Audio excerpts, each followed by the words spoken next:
अवैध कारोबार ये थ्रू बैंकिंग होते हैं या कैश में होते हैं? जोर से बोलिए जरा। कैश में। घूसखोरी कैश में, जरा जोर जोर से बोलिए। कमीशन खोरी कैश में, मिलावटखोरी, नशा तस्करी, मानव तस्करी, हथियारों की तस्करी, जासूसों की फंडिंग, गद्दारों की फंडिंग, कश्मीर के अलगाववादियों की फंडिंग, मणिपुर के अलगाववादियों की फंडिंग, देश विरोधी वकीलों की फंडिंग, देश विरोधी नेताओं की फंडिंग, देश विरोधी लेखकों की फंडिंग। जितने भी अवैध काम होते हैं ये किस में होते हैं? कैश में।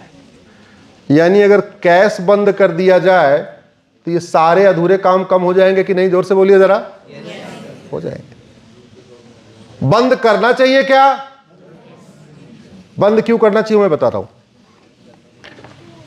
अभी लेटेस्ट सरकार का आंकड़ा आया है कि भारत के 80% लोग प्रतिदिन 100 रुपए से कम खर्च करते हैं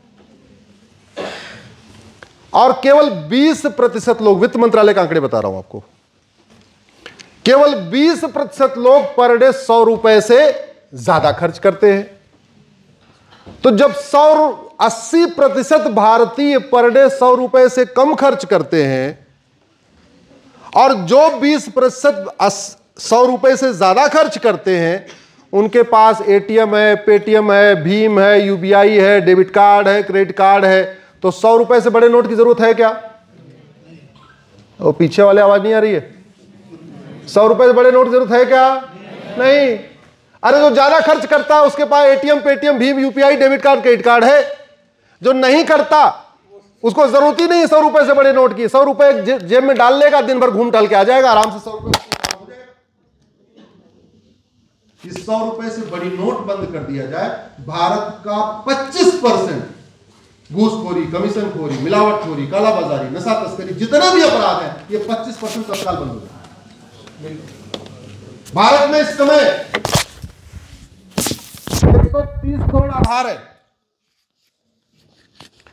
225 करोड़ बैंक खाते हैं, 53 करोड़ तो जनधन खाते हैं, 53 करोड़, 12 करोड़ लोगों को किसान सम्मान निधि मिलती है।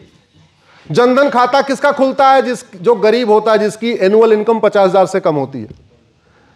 किसान सम्मान निधि किसको मिलती है? जो गरीब होता है, जिसकी एनुअल इनकम 50,000 से कम होती है। यानी गरीब से गरीब व्यक्ति बैंक से जुड़ चुका है। सब्जी बेचने वाला भी, एक बार मैं सब्जी मंडी गया, मैंने कहा 500 के दिया, बोले है क्या? बोले नहीं। उसने आलू पलटा और जिसमें आलू तौलते उसी को यूं कर दिया।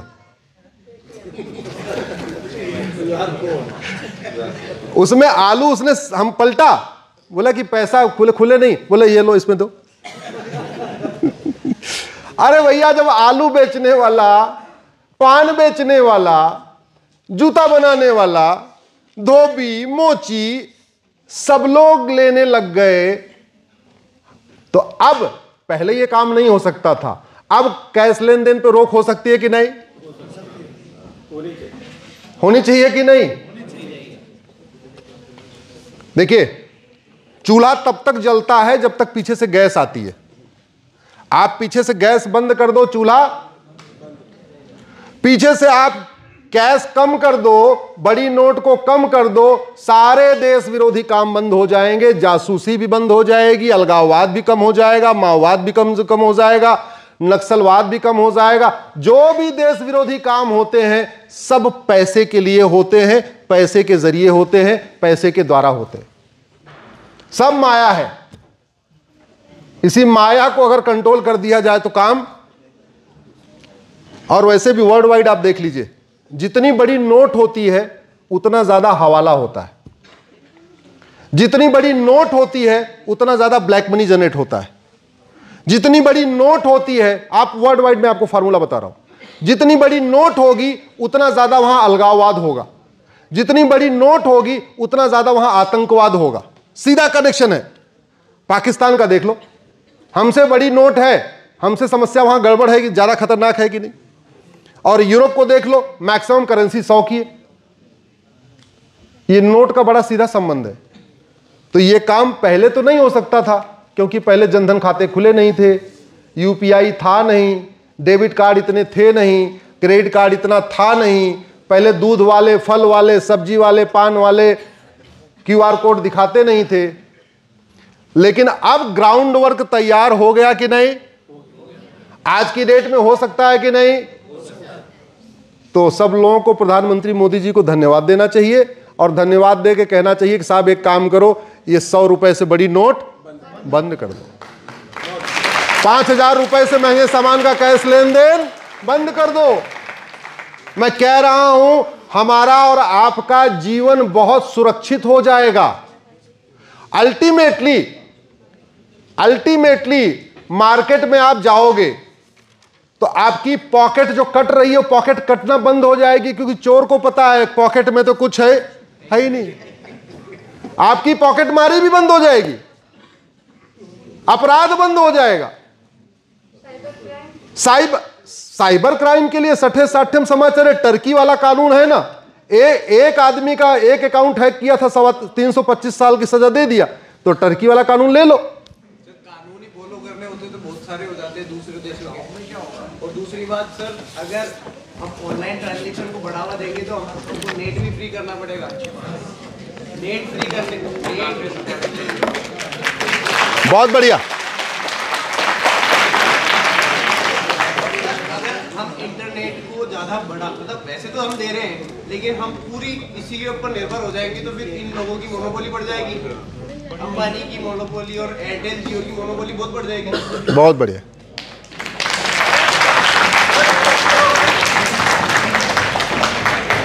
अच्छा है, अच्छा है उन्होंने सवाल पूछ लिया, क्या पता किसी और के भी मन में हो, कम से कम हमको उत्तर देने का अवसर दिया आपने।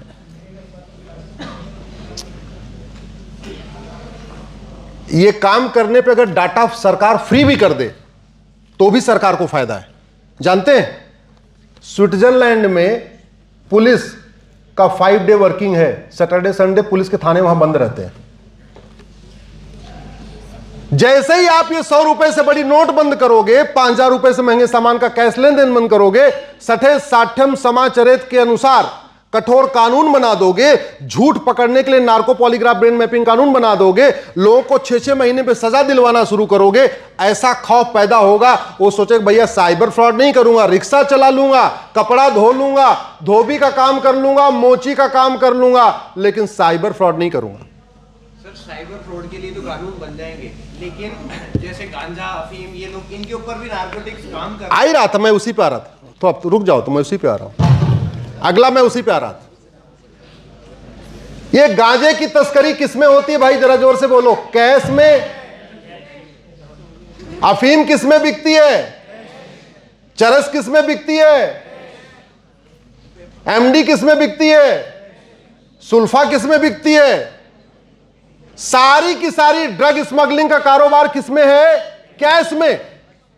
और मैंने तो ऐसे ऐसे परिवार देखे हैं, मुझे ऐसे परिवारों से मिलने का अवसर इसलिए मिल जाता है कि सुप्रीम कोर्ट से 500 मीटर की दूरी पे डिस्ट्रिक्ट कोर्ट है, जिसको पटियाला हाउस कहते हैं, और वहीं 500 मीटर की दूरी पे हाई कोर्ट है। तो मुझे डिस्ट्रिक्ट और Patiala house court criminal court है, वो सिविल कोर्ट नहीं है। जो सिविल मैटर चलता है वो 30,000 में चलता है, जो क्रिमिनल मैटर चलता है वो पटियाला में चलता है। वहां मैं जाके देखता हूं एकदम गरीब माँ बाप, बच्चे ने पता नहीं कहां से उसके ऊपर प्रभाव आया और वो बेचने लग गया, पकड़ा गया, जेल गया। वो मां बाप बेचारे परेशान है कि इकलौता बेटा कैसे करके मेरा बाहर आ जाए। अगर बाहर नहीं आएगा, इसकी शादी नहीं होगी, हमारा बुढ़ापे का सहारा कौन बनेगा? लाखों माता पिता इस नशे के कारोबार से परेशान है,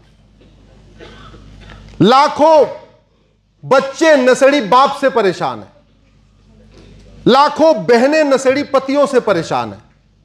और इस पूरे के पूरे ड्रग स्मगलिंग से कितने लोगों को फायदा होता है? 100 लोगों को, 500 लोगों को, 1000 लोगों को। इससे ज्यादा पूरा कारोबार नहीं चला रहे लोग। चलो थोड़े बहुत उसमें सप्लायर हैं, लेकिन जब 3-4 साल की बच्चियों की रेप की घटना आती है तो मैं पुलिस से या डीसीपी वगैरह से बात करके पता करता हूं कि 3 साल की बच्ची का जिसने बलात्कार किया वो है कौन। 100% ये नशेड़ी होते हैं। मुझे आज तक 3-4 साल की बच्ची का बलात्कार करने वाला कोई सामान्य आदमी मिला ही नहीं। या तो वो गांजा पी रहा था, या चरस पी रहा था, या तो अफीम पी रहा था, या कोकीन ले कुछ न कुछ नशा का कारोबार कर रहा था। आप कल्पना करिए, जिसकी 2 साल 3 साल की बच्ची 2 घंटे पहले तक खेल रही थी और 2 घंटे के बाद उसका गला घोंट के उसको मार दिया जाए, उस परिवार पे क्या बीतती होगी।